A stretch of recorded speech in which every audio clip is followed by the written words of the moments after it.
wasiirka wasaaradda arrimaha bulshada shaqagelinta qoyska Marwo Hinda Jaamac Xirsi Gaani oo uu heliyo barasaabka gobolka Togdheer Xamse Maxamed Cabdi ayaa maanta si rasmi ah xadhiga uga jaray xafiiska shaqadoon ee wasaaradda shaqagelinta iyo arrimaha bulshadu ku yeelan doonto magaalada Burco ee gobolka Togdheer. xafiiskan ayaa u sahli doona ardayda waxbaratay iyo cid walba oo shaqadoona inay ku soo xareysan karaan CV-gooda isla markaana uu qayb kala noqon doono baadidoonka shaqo helideed. isuduwaha wasaaradda arrimaha bulshada shaqagelinta iyo arrimaha qoyska ee gobolka Togdheer iyo sidoo kale barasaabka gobolka Togdheer Xamse Maxamed Cabdi oo iyaguna halkaasi ka hadlay ayaa bogaadiyay xafiiskani waxaana wasiirka wasaaradda shaqagelinta iyo arrimaha bulshada ku ammaaneen juhdiga iyo dadaalka waxtarka baaxadda leh ee dalka ka fulisay.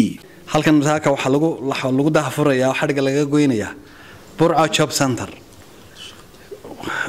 xafiiskii shaqadoon ee gobolka Togdheer. xafiiskaas waa muhiimad weyn u yeelan doona dadka shaqadoonka ah kuwaasoo lagu sii carbin doono oo loo sii carbin doono siday hadhowto shaqada u heli lahaayeen. waxaan halkan uga mahadnaqaynaa runtii wasiirka wasaaradda xafiiskan Job Center ee Burco ay maanta halkan inooga furtay oo runtii ahaa xafiis baahidiisu ay gobolka taalay wax badan oo fudaydin ahna ay ka heli doonaan dhalinyarada waxbaratay. wasiirka wasaaradda arrimaha bulshada shaqagelinta iyo arrimaha qoyska Marwo Hinda Jaamac Xirsi Gaani ayaa tilmaantay muhiimadda iyo waxtarka uu yeelan doono xafiiskani dhalinta waxbaratay ee ku nool gobolka Togdheer.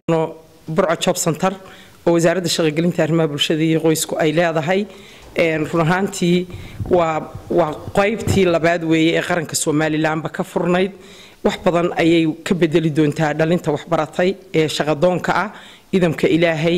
waxaan idin rajaynayaa bulshada reer Soomaaliland ee gobolka Togdheer ku sugan gaar ahaan dhalinta akademiga ah inaad ka faa'iideysataan biidmillaahi tacaala waqti walba wad heli doontaan gelinka hore iyo gelinka dambeba. geesta kalena wasiirka wasaaradda arrimaha bulshada shaqagelinta iyo qoyska iyo maamulka gobolka Togdheerba waxay kormeereen xarunta dhalinyarada ah ee Soifo oo kamid ah ururada uu mahadiyay gobolka Togdheer. ururka Soifo ayaa gacanta ku haya dhalinyaro isugu jira hable iyo wiilal kuwaasi oo barta farsamooyinka gacanta sida dawaarka qurxinta dumarka iyo nijaarnimada. Cabdirasaaq Salaad oo kamid ah dhalinyarada ururkaasi ayaa uga warbixiyay wasiirka iyo gudoomiyaha gobolka Togdheer ba hawsha baaxadda leh ee hay'adda Soifo u hayso gobolka Togdheer. halka waxaan ku soo dhaweynayaa xaruntii tababarada iyo xirfadaha ee Soifo waa xarun kamid ah xarumaha ka howlgala gobolka Togdheer imka 10 sano ku dhawaad ay ka soo baxayeen dhalinyarta xirfadlayaasha. xaruntan waxa ku sugan saakadan aynu joogno 102 arday oo ka kala yimi 3 xaafadood ee magaalada xaafadda Koosaar, Caaqil Yare iyo Madiina. ardaydaas waxay barataa xirfado kala duwan waxa ku sugu kala jiraan arday barata xirfadda nijaarada ama faarada waa workshop-kan imka aynu joogno qalabkan waxa weeyaan kuwii ay sameeyeen.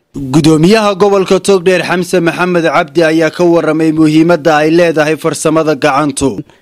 waxaad ogtihiin xirfadu inay tahay waxa adduunku isku dhaafeen. waxa weeyaan dadka xirfadlayaasha inay yihiin dadka horumarka qaranka ka qayb qaata.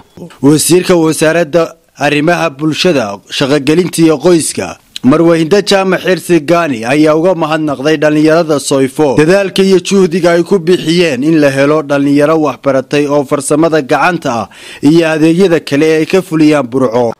waqtigii ay soo degeen waxay ku bilaabeen in kooban waxaan ugu mahad celinayaa sida ay u balaariyeen ee uga rumeeyeen ee maanta aynu u joogno macnaha midho soo saarkoodii oo ay dhalinyaradii gacantooda ku sameeyeen qalabkan quruxda badan ee hor yaala. marka hore waxaan mahadnaqayaa hay'adda iyo mas'uuliyiinteeda iyo macallimiinta wax ka dhiga.